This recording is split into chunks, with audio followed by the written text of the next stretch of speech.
Bonsoir à toutes et à tous. Je suis très heureux de vous retrouver encore ce soir pour un très court enseignement. Nous sommes vraiment dans des temps incompréhensibles. Le monde marche sur la tête, complètement. Quand je vois ces centaines, ces milliers de gens qui se promènent avec des masques sur le visage, on se demande dans quel monde on vit. Tous ces zombies, tous ces gens qui obéissent servilement à des ordres aberrants, mais calculés, il faut bien le dire. Le monde est en totale déroute. Évidemment, ça n'est rien d'étonnant en soi, puisque tout cela, bien sûr, a été prophétisé dans la parole de Dieu. Nous sommes dans des temps de plus en plus mauvais et le monde ne s'arrangera pas, croyez-moi. Nous sommes en train de, quelque part, un peu subir les conséquences de notre passé, enfin du passé historique de la France du moins.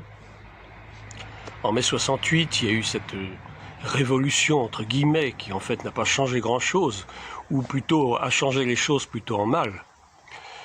Bon, à l'époque, j'étais bien jeune, j'avais même pas une dizaine d'années, et donc je n'avais pas du tout l'âge d'aller jeter des pavés sur les CRS, ni d'aller manifester dans les rues, ni ailleurs. De toute façon, ma bonne éducation me l'aurait interdit. Ceci étant, c'est un prologue à ce qui va se passer plus tard. Le fameux slogan « Il est interdit d'interdire » en fait ouvrait la porte à des excès dont nous mesurons aujourd'hui les conséquences et l'importance. Effectivement, il est interdit d'interdire. Aujourd'hui, tout est permis. Tout est permis, tout est autorisé. Sauf que, en parallèle de cela, bien que tout soit en théorie permis, eh bien, nous voyons que nos libertés sont en train de s'amenuiser de jour en jour, de semaine en semaine. Et lorsque je vois tous ces gens qui sont pétrifiés, je dirais presque, apeurés, paniqués par cette histoire de Covid-19, qui a fait des victimes, je n'en disconviens pas, il y a eu des morts, effectivement. Mais sérieusement, quand vous interrogez certains médecins sérieux, des médecins qui ont la tête sur les épaules, qui vous diront que parmi tous ces décès, on ne peut certainement pas affirmer à 100% que tous soient dus, imputables au Covid-19. Je ne suis pas le seul à le dire, je ne suis pas le premier, je ne suis pas le dernier, je fais peut-être que répéter ce que d'autres ont déjà dit avant moi. Peu importe, particulièrement dans les maisons de retraite, j'ai eu l'occasion de travailler dans des maisons de retraite, eh bien, on dénombre pratiquement entre 30 et 40% de décès sur toute une population qui compte entre 80 et 100 résidents. Eh bien, si vous interrogez un peu, j'allais dire en catimini, entre deux portes, les infirmières et les médecins, en tout cas ceux qui sont de bonne foi, ceux qui sont honnêtes, ils vous diront que, en fait, ils ne savent pas trop si tous ces gens sont vraiment morts du Covid-19. Tout cela, c'est pour vous dire que nous marchons de plus en plus vers une catastrophe annoncée, une catastrophe écrite. Et je crois qu'il faut que nous soyons sur nos gardes, il faut que nous soyons très prudents. Il faut que nous continuions à veiller sur nous-mêmes, à veiller sur nos familles, bien sûr, et surtout à veiller sur la parole de Dieu, c'est-à-dire la méditer. Alors aujourd'hui, je vous ai choisi ce passage de la première épître de Jean, au chapitre 4, un passage que certainement vous connaissez, à partir du verset 2. « Reconnaissez à ceci l'Esprit de Dieu. Tout esprit qui confesse Jésus-Christ venu en chair est de Dieu. Et tout esprit qui ne confesse pas Jésus n'est pas de Dieu. C'est celui de l'Antéchrist dont vous avez appris la venue et qui maintenant est déjà dans le monde. » Verset 4. « Vous, petits enfants, vous êtes de Dieu et vous les avez vaincus, parce que celui qui est en vous est plus grand que celui qui est dans le monde. Eux, ils sont du monde. C'est pourquoi ils parlent d'après le monde. Et le monde les écoute. Nous sommes de Dieu. Celui qui connaît Dieu nous écoute. Celui qui n'est pas de Dieu ne nous écoute pas. C'est par là que nous connaissons l'esprit de la vérité et l'esprit de l'erreur. Eh bien, chers amis, je crois que vraiment nous sommes en plein dans le monde qui est conduit par l'esprit de l'erreur. L'esprit de l'antéchrist, il est bel et bien présent. Il agit à travers nos gouvernants. C'est pour ça que j'ai intitulé cette vidéo « Des assassins au pouvoir ?» Point d'interrogation. Vous allez peut-être trouver que ce titre est un peu provocateur. Bien sûr, je l'ai fait exprès, vous en conviendrez. D'abord parce que parfois, ça m'arrive d'avoir un esprit un peu provocateur. J'aime bien ça, ça m'amuse. Et puis, je pense que dans les temps où nous vivons, si l'on n'est pas un peu provocateur, eh ben, on va mourir bêtement. On va mourir à force d'écouter la télévision. On va mourir à force de lire les journaux. On va mourir à force d'écouter toutes les insanités qui se répandent sur Internet, qui nous font croire à une deuxième vague d'épidémie, qui nous font croire que bientôt on ne pourra plus sortir de chez soi sans être masqué, même pour prendre sa voiture, enfin des choses invraisemblables, complètement folles. Mais tout cela, bien sûr, est mûrement réfléchi et mûrement calculé. Alors si je pose la question, sommes-nous entre les mains d'assassins au pouvoir, je répondrai oui, bien sûr. Mais ceux-là, j'allais dire, ne sont même pas responsables directement de ce qu'ils font ou de ce qu'ils disent. Ils sont manipulés, ils sont instrumentalisés par un super pouvoir, par des super assassins qui sont au-dessus d'eux. Et vous les connaissez certainement, et on en parle souvent. Ce sont ceux qu'on appelle des mondialistes. Des mondialistes, c'est-à-dire ceux qui veulent réunir le monde en une sorte de village global, hein, un petit peu exactement comme ce que disait Orwell dans un de ses romans, 1984 je crois, que j'avais lu il y a fort longtemps.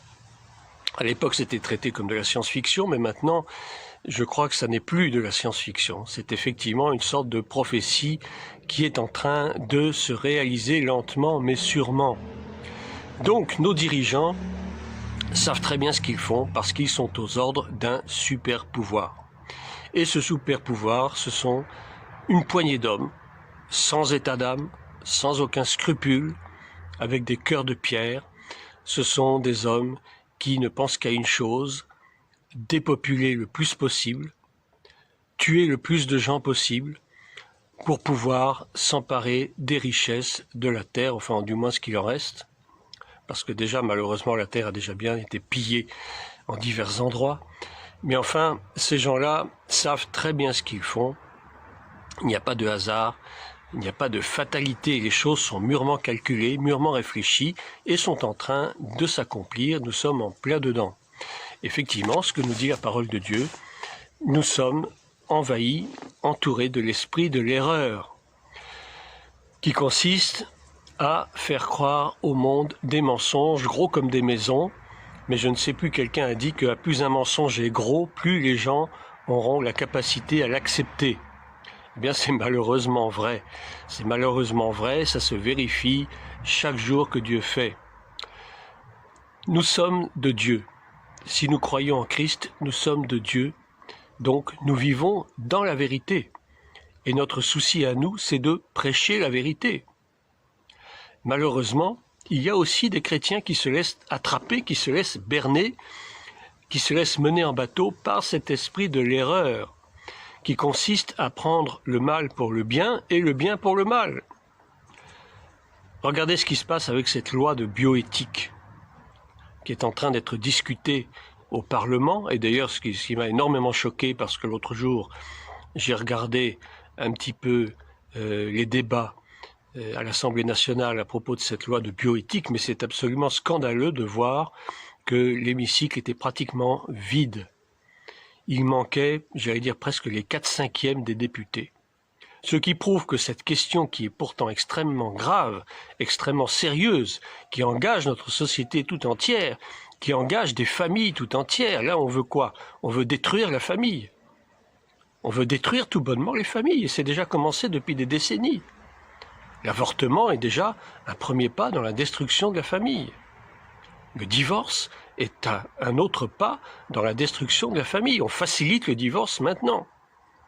C'est pas nouveau, ça date déjà de quelques années. Les procédures de divorce sont de plus en plus simplifiées. Et puis je ne parlerai pas évidemment des mariages homosexuels, des mariages hommes et femmes, on le sait bien. Tout cela, c'est de la destruction programmée, réfléchie de la cellule familiale. Et donc cette loi de bioéthique, c'était attristant de voir combien les députés français ne s'y intéressent pas, ou si peu.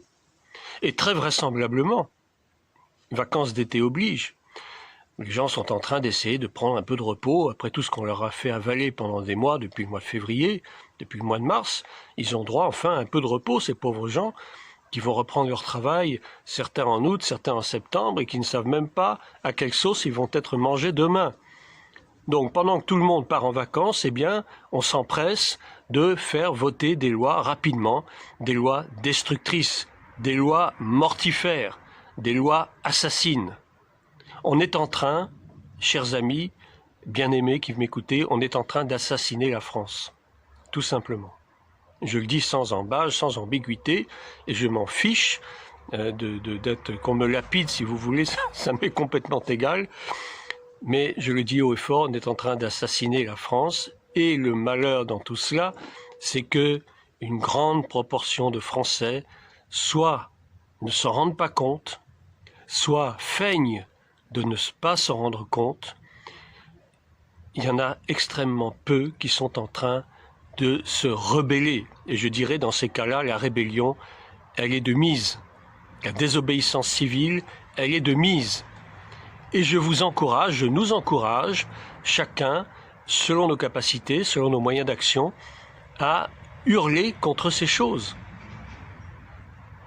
Je ne sais pas, mais autant la révolte des Gilets jaunes pouvait être injustifiée à certains égards, et je ne dis pas que tout ce qu'ils ont fait était mauvais, mais autant, cette fois-ci, une révolte serait juste.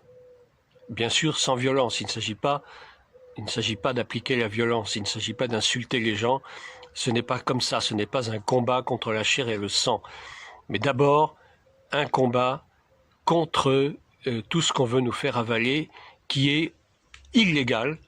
Le port des masques est totalement illégal. On ne peut pas obliger des gens à porter des masques. Vous avez des gens qui sont asthmatiques, qui ont des problèmes respiratoires, et on va très certainement trouver des gens qui vont décéder d'affections cardiaques ou respiratoires dues à un excès du port du masque. C'est totalement ridicule et infondé scientifiquement, médicalement. Et c'est une mesure politique, coercitive, antisociale, et qui va contre le bien de l'être humain. Donc c'est un combat juste que de descendre dans la rue ou bien de manifester. Vous pouvez faire des vidéos aussi pour protester. Vous pouvez écrire aussi à l'Élysée, moi je l'ai fait et je suis prêt à le refaire, pour contester.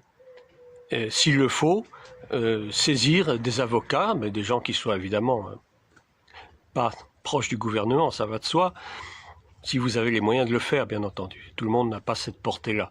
Mais en tout cas, trouvez des moyens pour contester, pour ne pas accepter l'inacceptable. Et je dirais même en tant que chrétien, il faut que l'Église fasse entendre sa voix. Je suis désolé, mais depuis 50 ans, l'Église est devenue complètement aphone. L'Église se tait. L'Église ferme ça, je dirais pas le mot, mais vous m'avez compris. L'Église ne parle plus comme elle devrait parler. L'Église ne conteste plus toutes ces mesures antisociales qui détruisent la famille. Ou alors certains le font, mais malheureusement ça n'est pas suivi d'effet parce qu'il n'y a pas de consensus véritable. Les chrétiens ne sont jamais d'accord entre eux. Ah oui, les catholiques font ci, les protestants font ça. Mais non, c'est pas comme ça qu'il faut réagir. Il faut que tout le monde soit d'accord pour mener des actions justes et qui soient efficaces. Il faut une bonne fois pour toutes que les chrétiens tapent du poing sur la table. C'est inadmissible de traiter des êtres humains de cette façon.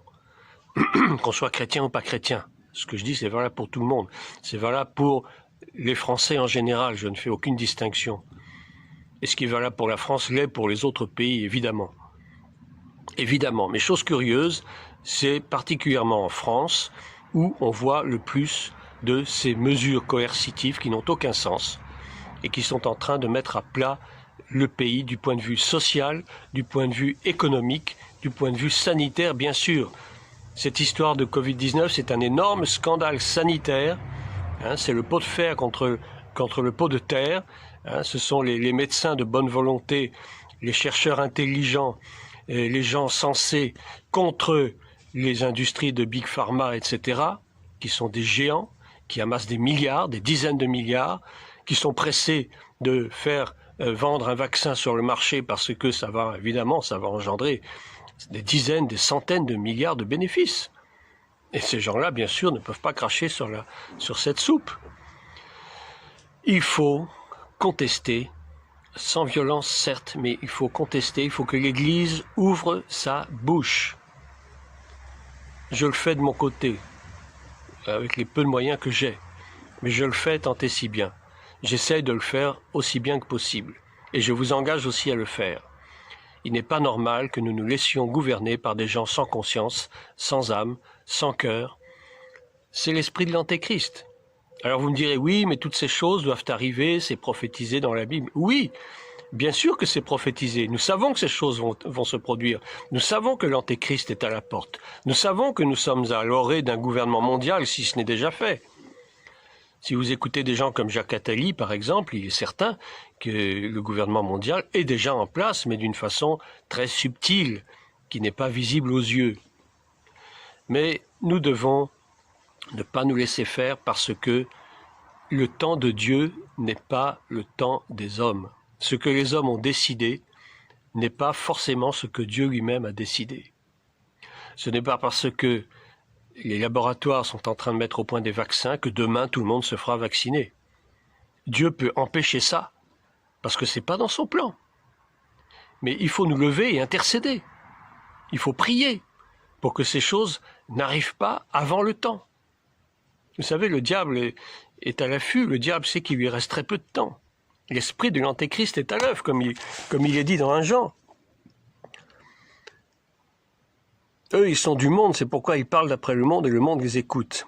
Ah, c'est au verset 3. Tout esprit qui ne confesse pas Jésus n'est pas de Dieu. C'est celui de l'Antéchrist dont vous avez appris la venue et qui maintenant est déjà dans le monde. Il est déjà dans le monde. L'esprit de l'Antéchrist, mais l'Antéchrist aussi, il est déjà dans le monde. Et je vous en reparlerai certainement dans le 3e volet de ce fameux enseignement que beaucoup trépignent pour entendre, mais je n'ai pas encore trop le temps de m'en occuper. Je le ferai, soyez-en sûrs, ce sera fait, et il y a de fortes présomptions pour que ce personnage, enfin j'en dis pas plus, vous le saurez. De toute façon, l'esprit de l'Antéchrist est déjà à l'œuvre, il travaille à travers les gouvernements, il travaille à travers les grandes organisations internationales, à commencer par l'ONU, le Fonds monétaire international, bien sûr, la Banque centrale européenne et bien sûr l'OMS, le fameux OMS, qui est en train d'imposer ses diktats sanitaires qui sont complètement grotesques, aberrants, mais dangereux. Tout cela, c'est le gouvernement mondial qui est déjà en place et qui agit déjà. Mais nous, ne nous laissons pas faire. Tant que Dieu n'a pas dit son OK, les choses ne se passeront pas comme les hommes le souhaitent. Les hommes ne sont pas Dieu. Ils ne peuvent pas penser à la place de Dieu, ils ne peuvent pas prendre de décision à la place de Dieu. Réfléchissons 2 minutes. Alors ce serait très facile, demain quelqu'un va se lever et dire on va faire ci, et puis la chose va se faire. Non. Si Dieu permet la chose, elle se fera. Mais si Dieu n'a pas mis ça dans son plan, en tout cas, n'a pas fixé cette date précise dans l'agenda des hommes, ça ne se réalisera certainement pas.